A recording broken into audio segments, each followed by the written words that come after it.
So anyways, thank you everybody for coming for the launch of Darkness.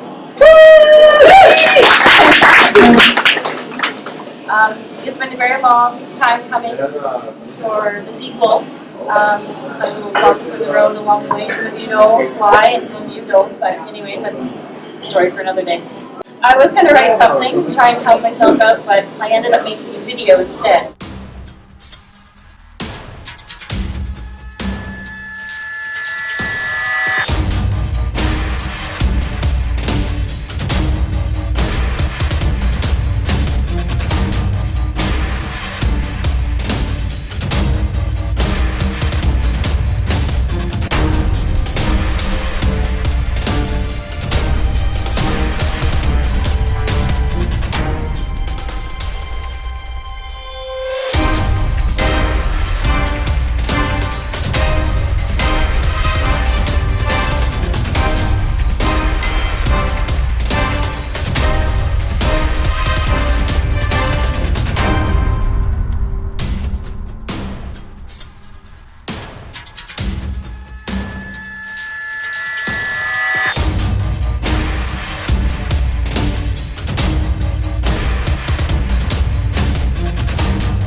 Alright, so how'd you guys do on that one? Did you?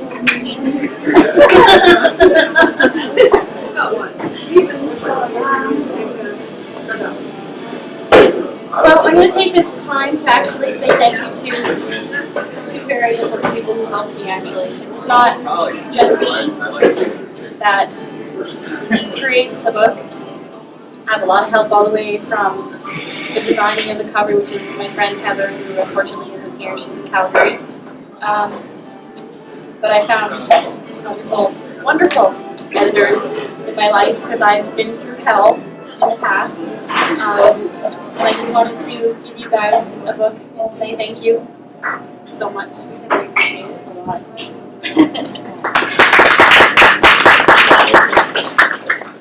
Before I go any further, does anybody want to ask me any questions or nothing? Did I go to school?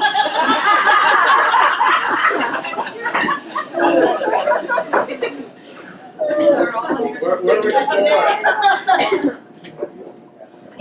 you For those of you not on Facebook, I got asked the other day when someone asked me what I do, and it was actually my eye doctor, because he was like, "Do you do a lot of close-up stuff?" I'm like, "Oh, I'm a writer." Oh, interesting. What do you write about? I'm like, well, vampires and creatures and paranormal stuff. Oh. And there's a long pause, he does whatever. And out of the blue, he goes, "So, what's your educational background?" Kind of threw me, because I'm like, but I realized why he was asking me. I'm like, well, I just have my high school diploma and give him hell attitude. And he's like, oh, well, you must have a really good imagination then. I don't really know what he was trying to get at, but, you know, that was a good question. Yeah. So I'm a high school graduate.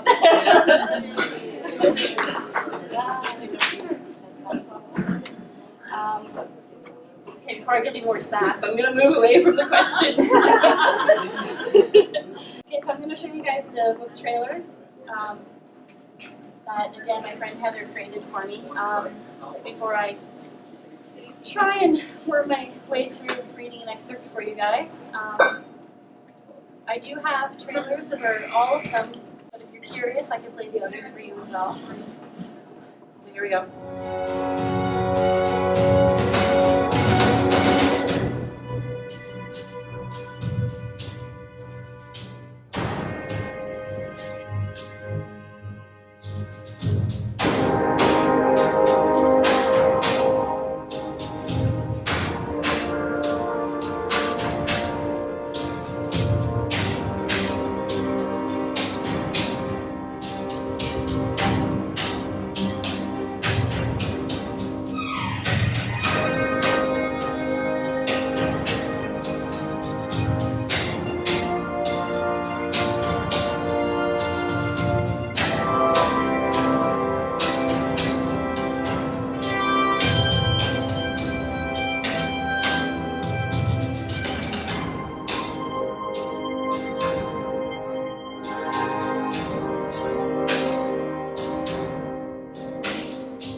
So that was it.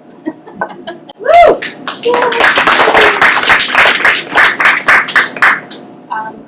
So would you like me to just read the excerpt now so I can get it over with? I've never done this with a microphone, so this is making it even worse for me. And I'm bad enough as it is without. Who here has read the first one? Just a handful? Okay. So, a lot of you have no idea who the characters are, so this could be awesome. I don't want to spoil you, because I know I will. This just takes place in the farmhouse that the guys have made their refuge. So, anyways, that doesn't help you much, but. And there is swearing, so be prepared. Did you bring a Louis for the jar? No. Wake up, you drunken asshole. A man yelled at me while shaking me rather violently. Stop! Stop it! I bellowed back. My head throbbed and a sudden wave of nausea hit me. Oh, I muttered, followed by a long belch. Gross, man. Wake the fuck up. Feeling brave enough to lift my head, I looked up to see a very pissed off Joseph standing before me, giving me his very best bitch face. Oddly pleased to see him, even in his unhappy state, I still grinned stupidly up at him. Hey, I managed to say. Taking a quick look around the kitchen window, I noted that it was still mostly dark out, just a tinge of twilight blue in the eastern horizon, which led me to wonder how long I had passed out and what time it was. I was also still drunk. Even though I was glad he was there, I wished he had let me stay passed out. When did you get here? I've been trying to wake you for the past 10 minutes. Had to drink a whole liquor store, I see. Yeah, copious amounts. You think it'd make things better? It doesn't, FYI. I thought you were past this nonsense. Joseph's tone was bitter. Yeah, well, what can I say? I'm a slow learner. I stretched and my back cracked, which gave some instant relief. What time is it? Joseph didn't answer right away. After a long moment, he said, It's almost 5 in the morning. What the hell? Why are you here at this ungodly hour? Because of your drunk texts, he replied snidely. Instantly, I felt my face flush from embarrassment. It kind of looks like this. Oh, God. I picked up my nearby phone and went directly to the texts to refresh my memory. Rereading the last message, all I could do was cover my face with my palm.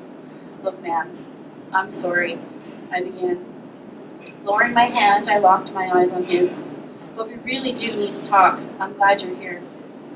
Before you say anything else, Joseph began, did you even eat today? Or yesterday? Or did you just drink your face off? Puzzled by his question and the fact that I couldn't help but think he was stalling, I eventually answered, I had a teen burger sometime afternoon. I'll make a sandwich, okay? Soak up some of that alcohol?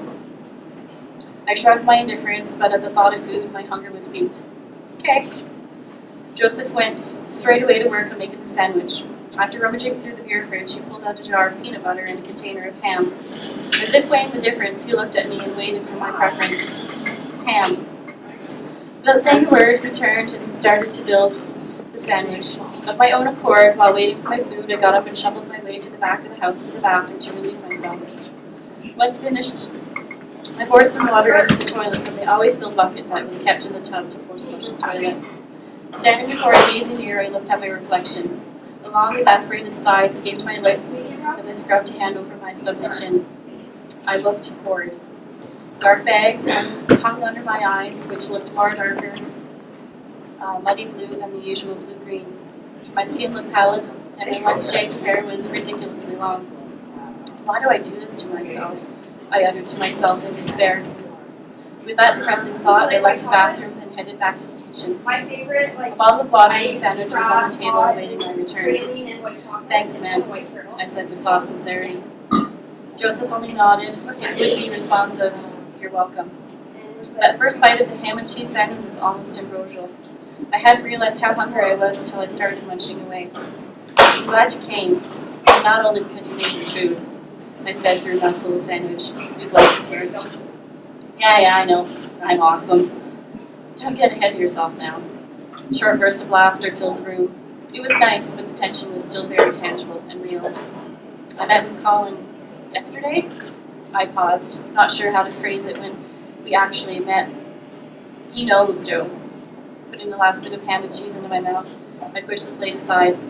It was then that I noticed that my journals and binders had been organized and put on the counter, and the nearly empty 2-6 was nowhere to be seen.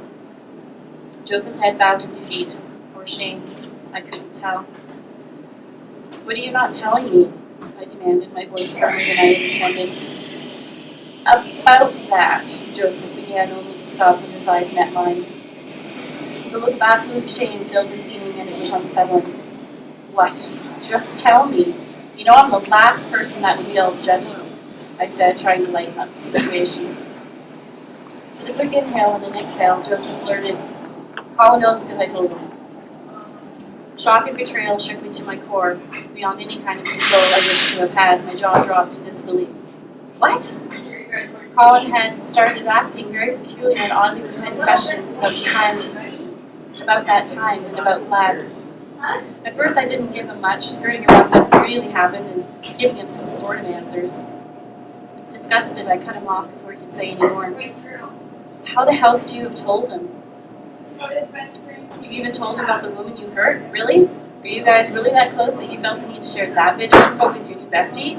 Did he find out from you that the woman died? The woman you maimed because you didn't have control over your abilities? The instant the words left my mouth, the vileness of them turned my stomach. I felt horrible for saying such things. We know what buttons to push to hurt the people we're closest to. Joseph's face darkened, and the scowl he shot my way was filled with both fury and hurt. I'm sorry. I didn't mean that, I added quickly, trying to make amends. Yeah, whatever. He muttered. Look, I'm just a bit hurt here myself. How much does Colin really know? Bare bones? Or everything? Everything, Joseph answered, after a brief moment of avoiding eye contact with me. One night you were drinking, and you let it slip that he had broken into your room, and he had read through your personal journal. What the fuck? I know! I was pissed too. I called him out on it, and I gave him shit. Colin sensed that I was hiding something about my abilities with necromancy from him, other than press me on the situation. He said he figured breaking into your room would give him the answers he was looking for. He knew neither of us would give in and tell him, and he was right. I still hate that he did that, but... Joseph let his words trail off before beginning a new train of thought. I didn't talk to him for days. I was so pissed at him. I wanted to tell you desperately, but I just couldn't get myself to. I felt that it was partly my fault for the intrusion into your personal life and privacy. If I had just told him what had happened with Vlad. At that moment, when Joseph revealed this bit of confession, it hit me. The fight we had months ago, the only reason he had come to apologize so readily was because he had known at that time Colin had read my journal, that Joseph knew about it and didn't tell me. Now it all made some semblance of sense. Guilt. I knew that emotion all too well.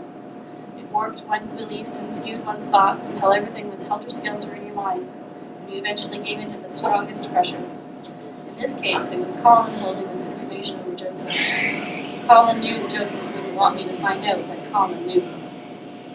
So that's how we knew about the death of the woman. I said to no one in particular, because I worked it all out in my head.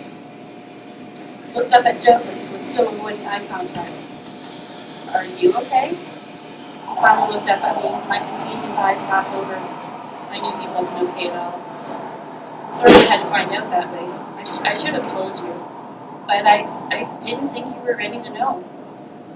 I wasn't. Not really. But who was I kidding? I did know. Deep down, I knew that I killed that poor woman. After a long, awkward silence, I voiced my next question, trying to be tactful as I could. Why is Colin so obsessed with what happened with Vlad in the aftermath? I don't get it. Is he wanting me to do some sort of necromancy right for him? That's just it, Matt. I really don't know. Joseph rubbed his eyes firmly, pressing away the tears that had threatened to fall earlier. He then cast his wearied gaze on me. I now see what you had been seeing at the Asmate. Both Colin and Tobias haven't been themselves for some time now. It's beginning to be so glaringly obvious that I feel like an idiot for not seeing it sooner. I didn't know what to do. I don't know what's going on. Joseph looked at me so imploringly he was distressing. I feel like Colin has been grooming me, honing my skills with magic and my ability, but I don't know why or to what end. You gotta get out of there, Joseph, I urged him. After a long moment, he looked at me, the fear evident in his eyes. I can't. His voice sounded wounded. Why the hell not? I asked through gritted teeth, trying to stay as calm as I could. I didn't want to fight with him again. Joseph walked away from me to stand in front of the living room window. With his back turned, he tried his best to answer me. I want to. Believe me, I really want to get the hell out of there. But I can't shake this feeling, almost like a drive in me to go back and to stay there. I'm scared back. And I'm not sure I'm strong enough to fight whatever it is that seems to have taken hold of me. He turned his head slightly to look at me. Tears streamed down his shadowed face. His broken demeanor crushed me. All his fear and self-loathing washed over me, taking my breath away. Standing behind him, I kept some distance between us to give him space. We'll figure it out, Joe. We're stronger together than apart. Isn't that what family's all about? You're not alone. We'll get through this and prevail. Joseph gave me a weak smile and turned to face me. Yeah. Okay. His voice was small, but I could hear his faith in us, and he patted his hand on my shoulder to reassure me of his trust in me. Before I could even register what was happening to me, I could feel Joseph grasp firmly both my shoulders to hold me upright. The room spun and my head felt like it was being cracked open. I cried out in pain, slamming my eyes shut. Mac! What's wrong? What's happening, Mac? Joseph suddenly guided me to the floor. Opening my eyes, I looked at my surroundings and recognized nothing. Turning my gaze to Joseph, I saw him look down at me, his eyes filled with worry and concern. He spoke to me again, but his words didn't even register as I watched Joseph's facial features fade and morph into a man I couldn't identify. My head felt like it was going to explode and my vision blurred and all I saw was blinding white light. For all I knew, I had had a stroke. I was dying. Part of me was pissed off at that thought until I had no thoughts at all, and I gave way to the ever-encroaching darkness.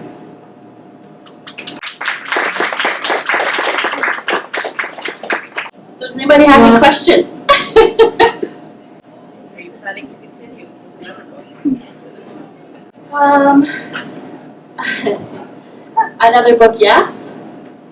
In the series, I don't know yet. I haven't had an epiphany yet.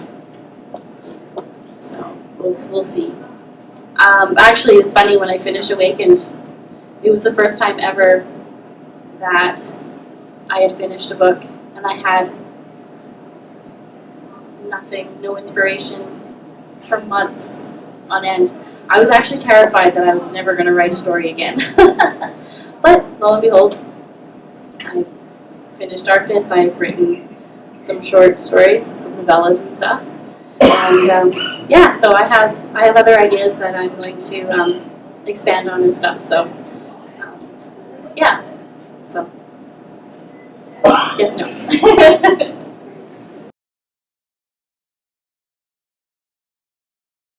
It's self-explanatory once the trailers come up, but I will tell you, the Vampire series is 3 books so far. I have an idea for a 4th, but I haven't started it yet. So the first one is Beyond the Threshold of Death, the second is Resurrected, and the third one is Monarchy of Blood.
there is actually some dessert for you guys that I made it all myself.